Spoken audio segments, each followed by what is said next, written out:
नमस्कार, मैं आपका स्वागत करता हूं इस ऑडियो बुक में। Read people like a book, यानी लोगों को किताब की तरह पढ़ें। ये कोई जादू की छड़ी नहीं है, न ही कोई अलौकिक शक्ति। ये तो एक कला है, एक सीखी जा सकने वाली कला जो आपके रिश्तों, आपके करियर और आपके आत्मविश्वास को एक नया अद्भुत आयाम दे सकती है। कल्पना कीजिए एक ऐसी दुनिया की जहां आप समझ सकें कि सामने वाला व्यक्ति वास्तव में क्या सोच रहा है, उसके चेहरे के पीछे छिपे भावों को पढ़ सकें, उसकी आवाज के उतार चढ़ाव में छुपे राज समझ सकें, वो जो शब्द नहीं कहता उसे सुन सकें। ये कोई गुप्त जासूसी तकनीक नहीं है, ये वो कौशल है जो आपको दूसरों के साथ एक गहरा, अर्थपूर्ण और सच्चा जुड़ाव बनाने में मदद करेगा। अक्सर हमारी सबसे बड़ी चुनौतियां और गलतफहमियां इसलिए पैदा होती हैं क्योंकि हम एक दूसरे को समझ नहीं पाते। हम सिर्फ शब्दों को सुनते हैं, भावनाओं को नहीं। हम जवाब देने की तैयारी में लगे रहते हैं, सुनने में नहीं। ये ऑडियो बुक आपको वही कला सिखाएगी, गहराई से सुनने और देखने की कला। तो आइए इस यात्रा की शुरुआत करते हैं। पहला कदम है खुद को जानना।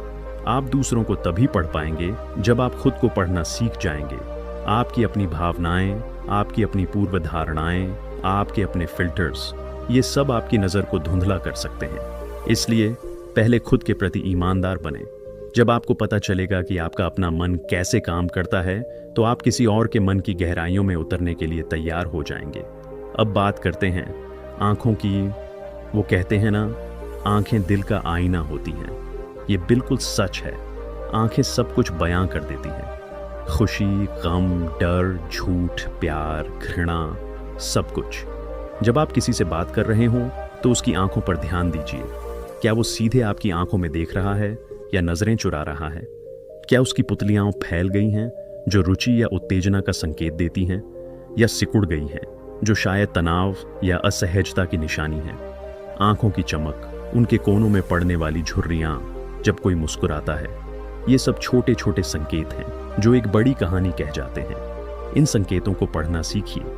ये आपको बताएंगे कि सामने वाला वास्तव में क्या महसूस कर रहा है, भले ही उसके मुंह से निकले शब्द कुछ और ही क्यों ना हो। और फिर आता है चेहरे के भावों का सागर। चेहरा शरीर का सबसे अभिव्यक्तिपूर्ण हिस्सा है। भौहों का उठना गिरना, होंठों का कांपना, नाक मुंह से कोड़ना, ये सब कुछ सेकंड के 1000वें हिस्से में होता है। इन्हें माइक्रो एक्सप्रेशंस कहते हैं। ये इतनी जल्दी होते हैं कि आमतौर पर हमारी आंखें उन्हें पकड़ नहीं पाती, लेकिन अभ्यास से आप इन अति सूक्ष्म भावों को पहचानना सीख सकते हैं। जब कोई व्यक्ति गुस्से में होता है तो भले ही मुस्कुरा रहा हो, उसकी भौहें थोड़ी सी नीचे की ओर झुक सकती हैं। जब कोई डरा हुआ होता है तो उसके होंठ थोड़े से पीछे खींच सकते हैं। ये माइक्रो एक्सप्रेशंस उसके असली भावों का राज खोल देते हैं। इन्हें पढ़ने का अभ्यास करें। टीवी पर कोई इंटरव्यू देखते वक्त साउंड बंद कर दें और सिर्फ चेहरे के भावों पर ध्यान दें। आप हैरान रह जाएंगे कि आप उनकी भावनाओं को बिना एक शब्द सुने ही समझने लगेंगे। शरीर की भाषा यानी बॉडी लैंग्वेज, ये तो एक पूरी किताब है अपने आप में। हमारा शरीर हमारे मन की स्थिति का सबसे सच्चा दर्पण है। कोई व्यक्ति कुर्सी पर बैठा है, उसके हाथ खुले हैं, कंधे पीछे की ओर हैं और वो थोड़ा आगे की ओर झुका हुआ है। ये खुलेपन और रुचि का संकेत है। वहीं अगर कोई व्यक्ति बैठा है और उसके हाथ पैर आपस में बंधे हैं, कंधे अंदर की ओर हैं और वो आंखें मिलाने से कतरा रहा है, ये असुरक्षा, डर या बंद मन का संकेत देता है। लेकिन याद रखिएगा, शरीर की भाषा को समझने का मतलब ये नहीं है कि आप जल्दबाजी में निष्कर्ष निकाल लें। संदर्भ बहुत महत्वपूर्ण है। कोई व्यक्ति हाथ बांध कर बैठा है तो हो सकता है उसे ठंड लग रही हो, वो आत्मरक्षा की मुद्रा में न हो। इसलिए हमेशा एक से ज्यादा संकेतों को एक साथ पढ़ने की कोशिश करें।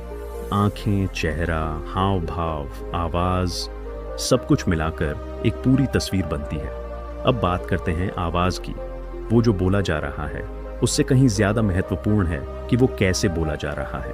आवाज का टोन, उसकी पिच, उसकी गति और उसमें आने वाले विराम, ये सब कुछ बयां कर देते हैं। जब कोई सच बोल रहा होता है तो उसकी आवाज में एक प्रवाह और स्थिरता होती है। वहीं जब कोई झूठ बोल रहा होता है या कुछ छिपा रहा होता है तो आवाज में बदलाव आ सकता है। गति तेज या धीमी हो सकती है, पिच ऊंची हो सकती है, हकलाहट या रुक रुक कर बोलने की प्रवृत्ति देखी जा सकती है। अगली बार जब कोई आपसे बात करे तो उसके शब्दों पर कम और उसकी आवाज़ के सुरों पर ज़्यादा ध्यान दीजिए। आप उसकी भावनात्मक स्थिति का एक अलग ही चित्र देख पाएंगे। लेकिन सबसे महत्वपूर्ण कला है सुनने की, सच्चे मन से सुनने की। हम में से ज़्यादातर लोग सिर्फ इसलिए सुनते हैं ताकि जवाब दे सकें। हमारा दिमाग पहले से ही अपनी बात तैयार करने में लगा रहता है। एक्टिव लिसनिंग यानी सक्रिय श्रवण, ये वो तकनीक है जो आपको दूसरे व्यक्ति की दुनिया में वास्तव में उतरने देती है। इसमें आप सिर्फ कानों से नहीं, पूरे शरीर और दिमाग से सुनते हैं। आंखों से संपर्क बनाए रखना, सिर हिलाकर समझदारी जताना, उसके द्वारा कही गई बातों को अपने शब्दों में दोहराकर चेक करना। जैसे, अगर मैं सही समझूं तो आपका कहने का मतलब है कि। ऐसा करने से सामने वाला व्यक्ति महसूस करता है कि उसे वास्तव में सुना जा रहा है, समझा जा रहा है। और जब कोई समझा हुआ महसूस करता है तो वो अपने दिल के दरवाजे खोल देता है। वो आप पर विश्वास करने लगता है और तब आप उसकी भावनाओं, उसके विचारों, उसकी मनोदशा को स्पष्ट रूप से पढ़ पाते हैं। ये सारी तकनीकें, ये सारे उपाय, इनका एक ही लक्ष्य है, दूसरे इंसान से एक गहरा, मानवीय और सच्चा जुड़ाव बनाना। ये किसी को मात देने या किसी पर हावी होने के लिए नहीं है, ये समझने के लिए है। क्योंकि जब आप समझ जाते हैं तो आप स्वीकार कर पाते हैं, जब आप स्वीकार करते हैं तो प्यार कर पाते हैं, और जब आप प्यार करते हैं तो दुनिया की हर चुनौती आसान लगने लगती है। तो इस यात्रा में आगे बढ़ते हुए हम और गहराई में उतरेंगे।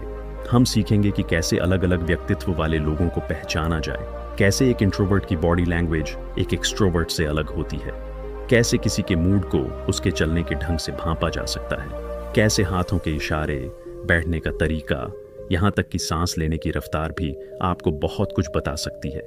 ये कोई रॉकेट साइंस नहीं है, ये मानवीय संवेदनशीलता है, और ये संवेदनशीलता आपके भीतर पहले से ही मौजूद है। बस ज़रूरत है तो उसे जगाने की, तराशने की और निखारने की। जैसे जैसे आप आगे बढ़ेंगे, आप पाएंगे कि न सिर्फ आप दूसरों को बेहतर समझने लगेंगे, बल्कि आप खुद को भी बेहतर समझने लगेंगे। आपको पता चलेगा कि आपकी अपनी बॉडी लैंग्वेज कैसी है, आपकी आवाज़ कैसी है, और आप दूसरों पर कैसा प्रभाव छोड़ते हैं। ये यात्रा आपको एक बेहतर इंसान बनाएगी, एक बेहतर साथी, एक बेहतर माता पिता, एक बेहतर मित्र, एक बेहतर नेता। क्योंकि जब आप लोगों को पढ़ना सीख जाते हैं तो आप उनकी ज़रूरतों को समझ पाते हैं, उनके दर्द को महसूस कर पाते हैं, उनकी खुशियों में शामिल हो पाते हैं। और यही तो है असली मानवता, एक दूसरे को समझना और एक दूसरे के साथ खड़े होना। तो चलिए इस रोमांचक यात्रा पर आगे बढ़ते हैं।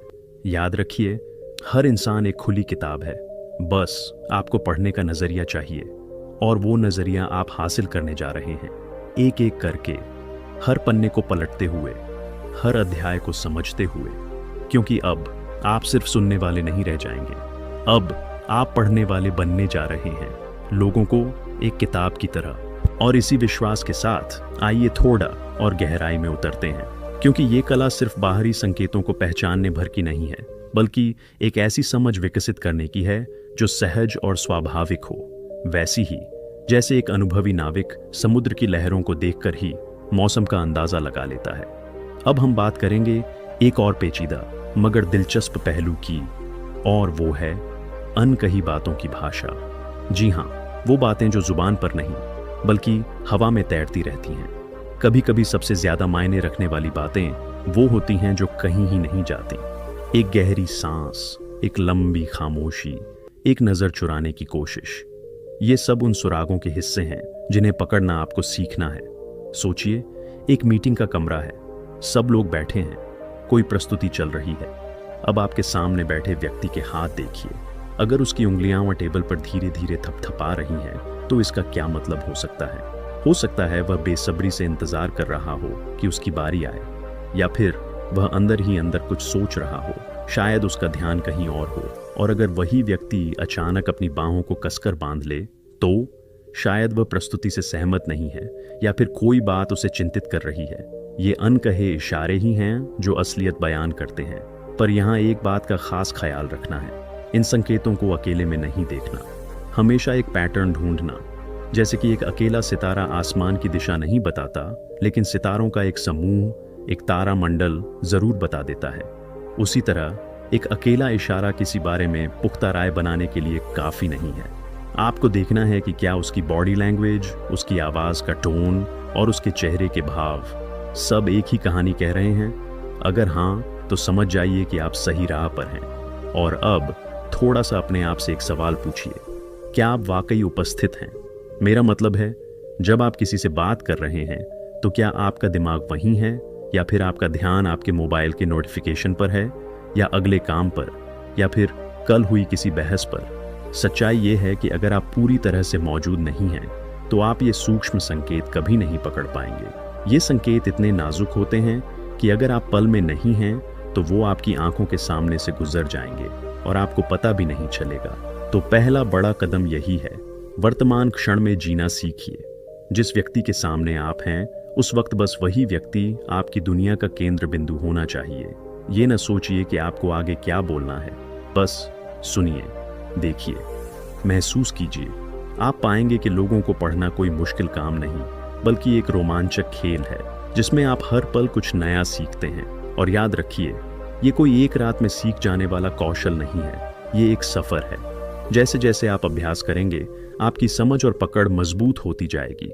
शुरुआत में गलतियां होंगी, गलत अंदाजे लगेंगे, ये स्वाभाविक है, लेकिन हर गलती आपको एक नई सीख देगी। हर मिस इंटरप्रिटेशन आपकी ऑब्जर्वेशन को और पैना बनाएगी। तो डरिए मत, बस शुरुआत करिए। अगली बार जब आप किसी से मिलें, चाहे वो आपका दोस्त हो, परिवार का सदस्य हो या ऑफिस का कोई सहकर्मी, बस पूरी तन्मयता से उस पर ध्यान दीजिए। उसके हाव भाव को, उसकी आंखों की चमक को, उसकी आवाज के लहजे को बिना किसी पूर्वाग्रह के देखिए। आप खुद महसूस करेंगे कि आप औरों की भाषा को, उनकी अनकही भाषा को समझने लगे हैं, क्योंकि अंततः हर इंसान चाहता है कि कोई उसे समझे, उसकी अनकही बातों को पढ़े।